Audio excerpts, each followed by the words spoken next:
Selamat berjumpa kembali dalam Lenat Audio Sahabat Perjalanan. Tema renungan saat teduh kita dengan judul Membongkar Atap. Firman Tuhan terambil dalam Lukas pasal 5 ayat 18 sampai dengan ke-20. Lalu berdatanglah beberapa orang mengusung seorang lumpuh di atas tempat tidur. Mereka berusaha membawa dia masuk dan meletakkannya di hadapan Yesus. Karena mereka tidak dapat membawanya masuk berhubung dengan banyaknya orang di situ. Naiklah mereka ke atap rumah, lalu membongkar atap itu dan menurunkan orang itu dengan tempat tidurnya ke tengah orang banyak tepat di depan Yesus.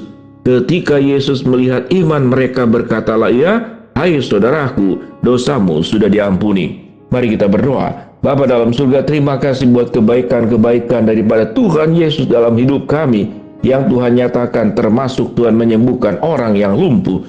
Dalam nama Tuhan Yesus kami berdoa, amin. Dalam sahabat perjalanan yang dikasih Tuhan membongkar atap untuk sebuah tujuan yang kita yakini, yang kita kejar, yang kita perjuangkan, maka kita akan melakukan segala cara untuk mencapai tujuan tersebut. Sebelum kita berbicara bagaimana Tuhan menyembuhkan orang yang lumpuh, bahkan untuk hal-hal sederhana, untuk hal-hal kesenangan. Saya melihat waktu saya lama di Bandung, sekarang di Jakarta, menjelang 3 tahun lebih. Saya melihat ada banyak plat-plat B, nomor-nomor mobil Jakarta. Dan saya mendengar dari jemaat, dari orang kiri dan kanan, mereka itu berjuang menempuh perjalanan dari Jakarta ke Bandung dan berusaha hanya untuk mencari kuliner, makanan yang disukai, yang terkenal. Bahkan saya melihat di sudut-sudut tempat yang pada akhirnya sesungguhnya macet. Mendapatkan parkir mobil pun sulit, namun demi makanan kuliner tersebut, mereka berburu. Dan setelah makan, hanya untuk makanan saja, mereka kembali lagi ke Jakarta. Lalu kita akan bertanya, mengapa mereka melakukan semuanya itu? Karena mereka punya keyakinan, mereka punya kebutuhan. Dan itu mungkin kesenangan. Setelah mereka di Jakarta tahu dengan jelas, sebuah kota dengan kehidupan yang sangat keras, bertarung, berkompetisi satu dengan yang lain. Mereka membutuhkan suasana yang baru untuk menurunkan tensi, tekanan, kemudian stres yang ada di kota-kota besar. Itu ditempuh untuk bicara yang hanya tentang kuliner. Demikian juga orang-orang yang melakukan banyak hobi. Dia akan kejar dimanapun bendanya, dimanapun barangnya. Peristiwa tentang sekelompok orang memandu orang lumpuh untuk dibawa kepada Yesus, itu pun sama. Memperjuangkan sampai kemudian tatkala Yesus ada di sebuah ruangan dan orang berkumpul banyak, tidak mungkin mendesaknya, dan kemudian bisa menghadirkan orang lumpuh itu di hadapan Yesus. Mereka melakukan berbagai macam cara. Salah satunya mereka membawa ke atap, lalu membongkar atap, lalu kemudian menurunkan orang lumpuh itu dari atas dengan tendanya, dengan alat usungnya ke bawah. Dan itu membutuhkan upaya. Kalau menurunkan itu berarti hanya yang bersangkutan yang sakit, yang diturunkan dengan tali. Peristiwa sesungguhnya seperti apa? Tentu kita tidak tahu. Namun upaya untuk membongkar atap, apakah sudah mendapatkan izin dari tuan rumah? Kita pun juga tidak tahu. Namun artinya untuk sebuah tujuan, untuk harapan kesembuhan, dan dari orang-orang yang mengasihinya. Saya percaya orang-orang yang mengusung orang lumpuh ini, mungkin kerabatnya, mungkin keluarganya, tapi mereka yang mengasihi orang lumpuh ini dan berharap bahwa orang lumpuh ini mendapatkan kesembuhan dan berharap orang lumpuh ini bisa berjalan normal seperti orang-orang yang lain. Mereka berjuang, mereka berusaha sampai membongkar atap, dan Yesus menyembuhkan. Selain menyembuhkan, Yesus memberikan sebuah pernyataan, dosamu sudah diampuni. Kalau kita belajar dalam hal ini, maka Yesus menyampaikan 2 perkara berita kepada setiap kita masing-masing. Tatkala kita memohon berkat sembuh dari sakit, memohon berkat selesai dari berbagai macam permasalahan, namun jangan lupa supaya kita berfokus dalam setiap persoalan hidup yang terjadi kepada setiap kita masing-masing. Jangan kemudian hanya berbicara tentang meminta berkat, lalu perlu untuk mengoreksi diri, adakah dosa yang kita lakukan?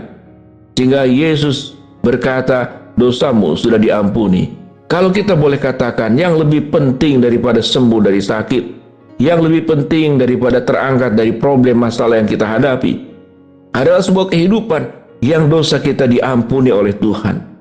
dan kemudian kita berjuang bagaimana untuk tetap hidup di dalam kekudusan dan tidak hidup di dalam dosa. Sehingga sahabat perjalanan dari renungan ini, dari yang namanya membongkar atap, untuk sebuah keinginan pribadi kita berani berjuang, berkorban, menempuh jarak yang jauh sampai membongkar atap.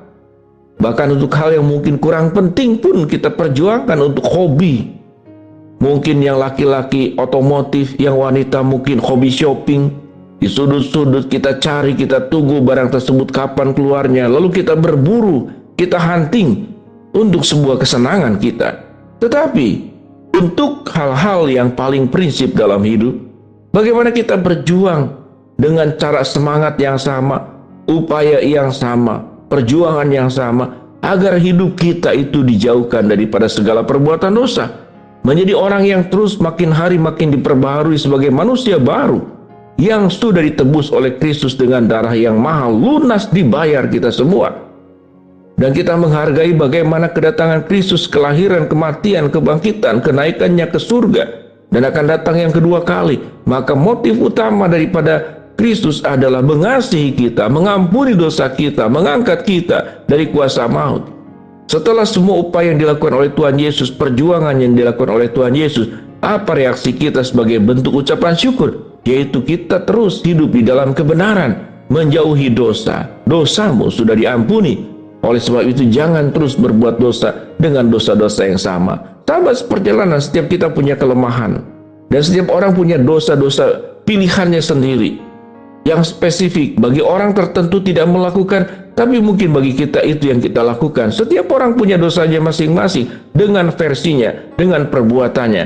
Lalu sebuah pertanyaan, apakah kita sudah memperjuangkan tidak hanya membongkar atap untuk kesenangan kita, tetapi kita membongkar hati kita untuk kemudian menyenangkan hati Tuhan? Maka dua perkara, apa yang kau kejar, kesenangan hatimu atau hidupmu menyenangkan Tuhan? Maka itu menjadi pilihan. Kalau cuma kesenangan hatimu, engkau hanya meminta Tuhan menyembuhkan kakimu yang lumpuh.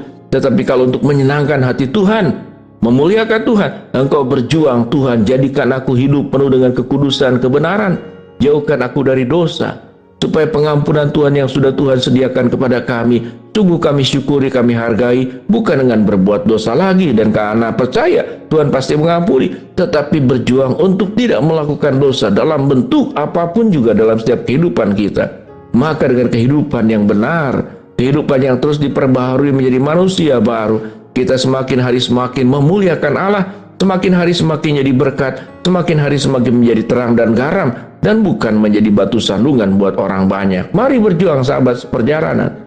Perjuanganmu untuk hal yang kau inginkan mampu membongkar atap.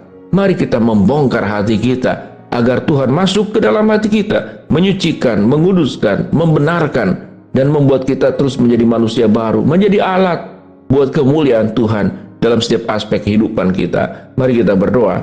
Bapa dalam surga, terima kasih buat kebenaran firman Allah yang kami pelajari. Hamba-Mu berdoa buat sahabat perjalanan yang sakit, Tuhan jamah sembuhkan. Sahabat perjalanan yang sedang menghadapi masalah, Tuhan bukakan jalan.